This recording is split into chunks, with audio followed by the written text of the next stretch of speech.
very good morning, dear viewer, and welcome to DBS News. I am Oliver Barrio. And I, Kimodo Esther. And in our bulletin today, more business for Kenya with Sudan. Daystar University closed indefinitely. Breastfeeding new guidelines to save lives. And Road Safety Trust Fund launched in New York. And finally, Kenya gets the first gold medal in Austria. Well, good morning once again, and thank you for joining us. The Deputy President William Ruto has concluded his 3-day official visit to Sudan.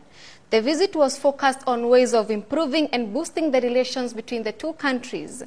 The event was graced by the CS of Agriculture Mwangi Kiunjuri and his industrial counterpart Adan Mohammed. Among the people who accompanied him was the Sudan ambassador to Kenya El Sadiq Abdallah and the Kenya to Sudan ambassador Aaron Suj.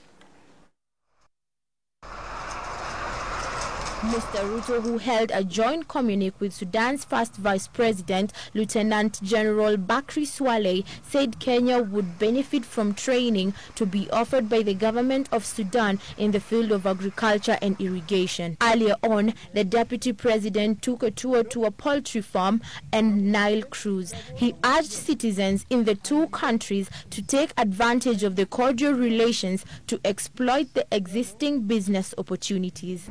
I have agreed with my brother here that we will come as leaders, as government officials, but next time we will come with our businessmen as well, so that we can begin to create the business-to-business, people-to-people engagement that will help us build even stronger bonds of relationship between our two countries and the rest of the countries in our continent.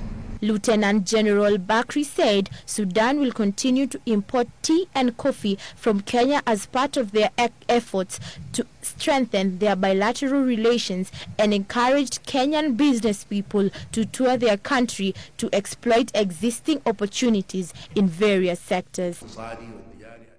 There are a lot of commercial interests, bilateral interests between the two countries, and of course the sugar, Kenana sugar, is also delivered to Kenya, and there is a lot of exchange between the two countries as far as trade is concerned.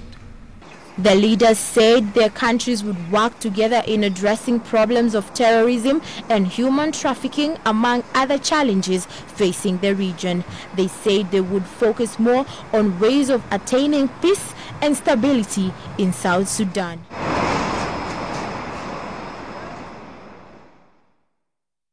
It is really impressive how Sudan has been able to fight various challenges and focused in improving their economy. And it also seems that poultry farming is really doing well for Sudan's economy, which should also be embraced in our country. Daystar University has been closed indefinitely. This has happened after the students boycotted classes since Thursday 5th, demanding the resignation of their Vice-Chancellor, James Kombo. The staff and students were asked to vacate from the campus with immediate effect after they threatened to cause violence.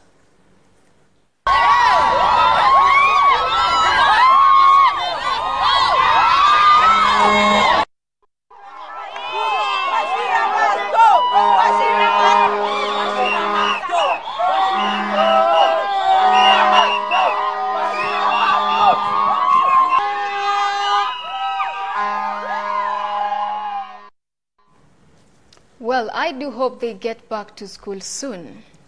The World Health Organization and UNICEF today issued a new 10-step guidance to increase the support for breastfeeding. This happened in health facilities and to provide maternity and newborn services. Breastfeeding all babies for the first 2 years would save the lives of more than 820,000 children under the age of 5 annually. Dr. Victor Aguayo from UNICEF said that breastfeeding protects lives and also promotes health growth in children. We want to make of the protection of breastfeeding and the promotion of breastfeeding a universal practice, that not be limited to just a few hospitals or a few maternities. Protecting breastfeeding, promoting breastfeeding needs to be the norm in every single maternity, every single health facility. Aguayo also noted that breastfeeding protects the health of the mothers, adding that breastfeeding is associated with lower risk of various cancers like breast cancer and obesity in women. The new 10-step guidance describes practical steps countries should take to protect, promote, and support breastfeeding in facilities providing maternity and newborn services. Women should be supported to breastfeed wherever they need to breastfeed, and we should see that as a norm. So start to get used to the idea that breastfeeding is the best start in life, and that we need to support women who choose to breastfeed where and when they need to breastfeed, be it in a public place, be it in a private place, be it in the workplace as well. We also need to make our workplaces breastfeeding friendly. We need to support women to combine working lives with their breastfeeding practice. According to UNICEF, breastfeeding is vital to a child's long life health and reduces cost of health facilities, families, and governments. Infants are at greater risk of death due to diarrhea and other infections when they are only partially breastfed or not breastfed at all.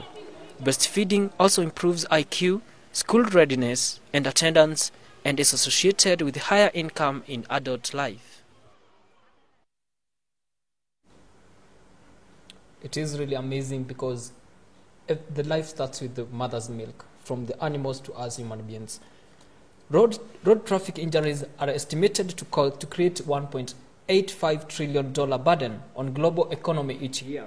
This was said by the Special Envoy for Road Safety while launching the United Nations Road Safety Trust Fund in New York today.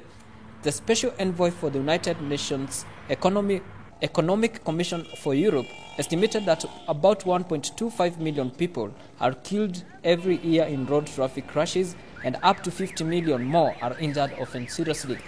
Speaking to reporters, Jean Todt, the Special Envoy for the Secretary General for Road Safety, said the UN Road Safety Fund will provide the opportunity to finally ensure synergy, efficiency, and coordinative investment of road safety fund-supported activities.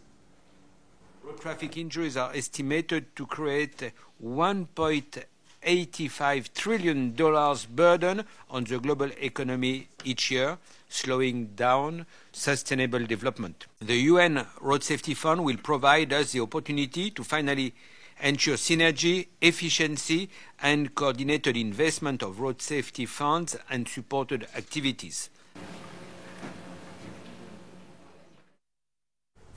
Well, I do hope we keep ourselves safe. Moving on to the next news, at last Kenya has won the first gold medal in the Commonwealth Games that are going on in Austria.